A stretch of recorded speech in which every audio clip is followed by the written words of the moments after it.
नमस्कार साथियों, क्या पहलवानों को यह एहसास होने लगा है कि जो उन लोगों की गृह मंत्री अमित शाह और खेल मंत्री अनुराग ठाकुर से मीटिंग हुई है उसके कोई सकारात्मक परिणाम नहीं आने वाले हैं? क्या पहलवानों को यह लगने लगा है कि 15 जून तक जो चार्जशीट जारी होने वाली है उसमें कोई उनके सकारात्मक रूप से उनके पक्ष में कोई बात नहीं आने वाली है? क्या पहलवानों को यह लगने लगा है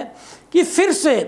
एक बड़ा आंदोलन ब्रजभूषण शरण सिंह की गिरफ्तारी के लिए चलाना पड़ेगा? जी हाँ, आज हरियाणा के सोनीपत में पहलवानों ने एक मीटिंग बुलाई है और यह मीटिंग सर छोटू राम धर्मशाला जो है सोनीपत में उसमें हो रही है। और इन पहलवानों ने उन किसानों संगठनों को भी बुलाया है जो जंतर मंतर में प्रोटेस्ट पर मौजूद थे, उन खाप पंचायतों को भी बुलाया है जो जंतर मंतर में जो प्रोटेस्ट चल रहा था उस पर मौजूद थे। तो ये कहा जाए कि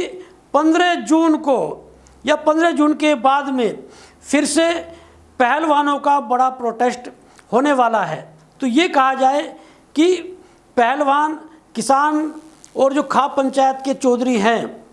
उन्हें ये आभास हो चुका है कि ये जो मीटिंग हुई है या जो उन्होंने समय दिया है 15 जून तक का सरकार को, या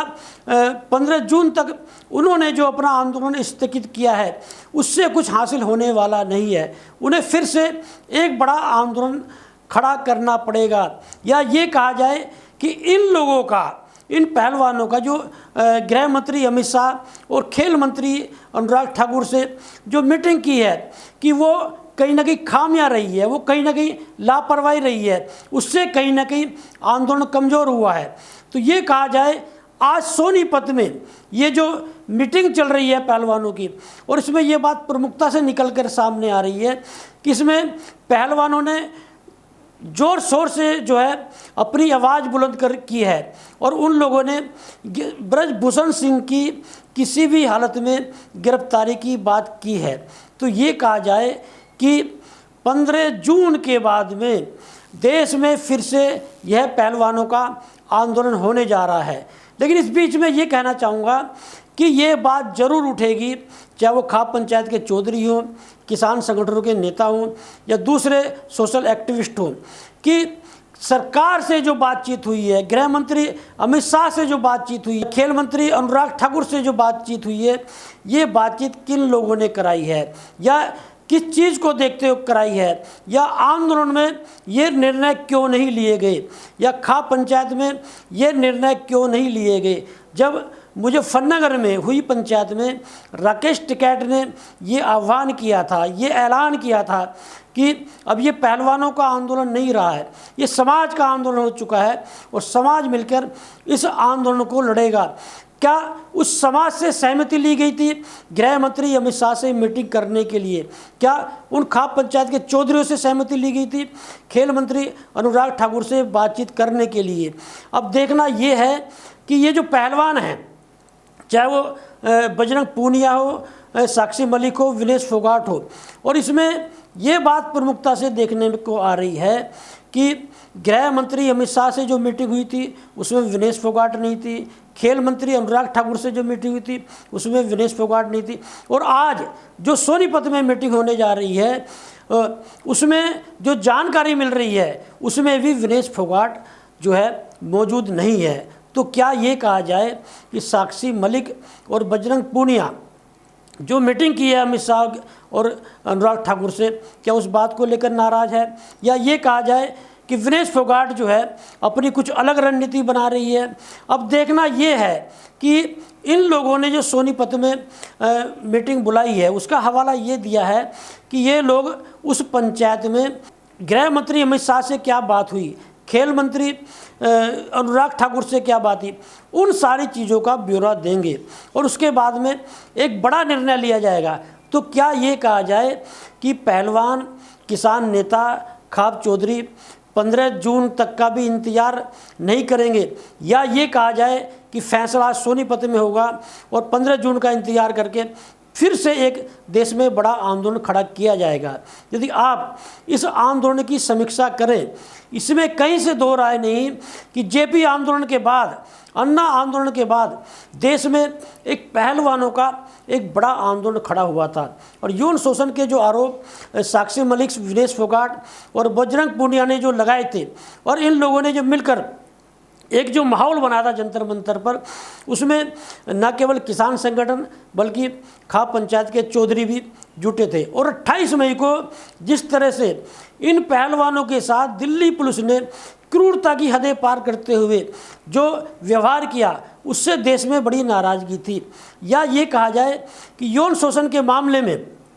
जो देश में खेल क्षेत्र नहीं, जो दूसरे भी क्षेत्र हैं, उनमें इस तरह के मामले सामने आते हैं तो देश में एक बहुत बड़ा गुस्सा था। देश के लोगों ने एकजुटता का परिचय देते हुए इन पहलवानों के पक्ष में एक आवाज़ बुलंद की थी। लेकिन इस बीच में जब गृह मंत्री अमित शाह से मीटिंग होती है, इस बीच में जब अनुराग ठाकुर से मीटिंग होती है, तो एक उंगली उठती है इस आंदोलन पर। और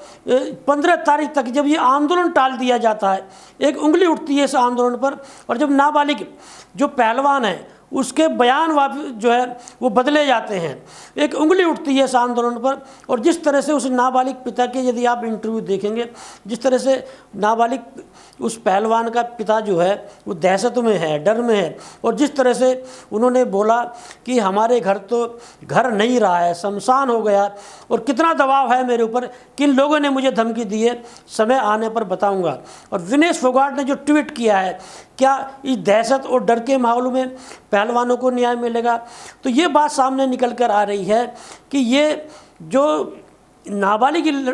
पहलवान का जो बयान बदला गया है, वो कहीं ना कहीं एक बड़ा दबाव माने जा रहा है। और इसमें ये बात सामने निकल के आ रही है कि ब्रजभूषण सिंह की गिरफ्तारी ना होने की वजह से ब्रजभूषण शरण सिंह ने इस केस को प्रभावित किया है। और वो आरोप विनेश फोगाट ने भी ट्वीट करके लगाया है, बजरंग पूनिया ने भी ट्वीट करके लगाया है। इन सारी चीज़ों को देखते हुए, पहलवानों की मीटिंग को देखते हुए, खाप पंचायत और किसान संगठनों के स्टैंड को देखते हुए, और जंतर मंतर के आंदोलन को देखते हुए, एक देश में जो माहौल बना है, इस बीच में भले ही लोगों को निराशा हुई हो, इस बीच में भले ही आंदोलन को मैनेज करने की बात सामने आई हो, लेकिन सोनीपत में जो आज पंचायत ये हो रही है, सोनीपत में जो बड़े निर्णय लिए जाने वाले हैं, तो ये एक माहौल देश में फिर से एक बड़ा आंदोलन का जो है बनने जा रहा है। जैसे कुरुक्षेत्र में आप देखिए, गुरनाम चढ़ूनी की गिरफ्तारी होने के बाद में किसान संगठन एकजुट हैं और ऐलान कर दिया है खट्टर सरकार के खिलाफ में एक बड़े आंदोलन का। उधर किसान आंदोलन एक बड़ा देश में होने जा रहा है, इधर पहलवानों के पक्ष में सोनीपत में पंचायत चल रही है। तो क्या ये कहा जाए कि हरियाणा पहलवानों का जो आंदोलन है उसका केंद्र रहेगा, हरियाणा जो किसान आंदोलन है उसका केंद्र रहेगा? हरियाणा में ये कहा जा रहा है कि हरियाणा में अब एक बड़ा माहौल आंदोलन का बना है। अब ये माहौल दिल्ली में किस रूप में आता है, बॉर्डर पर आता है या जंतर मंतर पर ये लोग आते हैं, या 15 जून तक कोई ऐसी इन पहलवानों को राहत मिलती है? लेकिन देखना ये होगा कि अब आगे आने वाले समय में होता क्या है। लेटेस्ट खबरों के लिए सब्सक्राइब करें हमारा YouTube चैनल या फिर लॉग ऑन करें www.delhidarpantv.com। खबरों की कवरेज और विज्ञापनों के लिए संपर्क करें इस नंबर पर।